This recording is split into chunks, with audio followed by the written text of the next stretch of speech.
प्रिय बंधुगण, सतर्क सूचना आम राज्य ओडिशा रे ग्रीष्म लहरी जारी रही सहित आम अंचल दैनिक तापमात्रा सर्वाधिक रही तेणु समस्त जनसाधारण को अनुरोध कर दिन 11 घंटार अपराह 3 घंटा मध्य घर बाहर को जातु नहीं।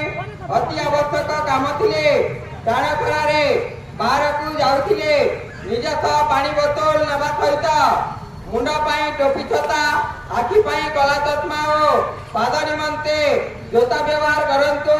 यह ब्लॉक प्रशासन तरफ आपण मानक अनुरोध कर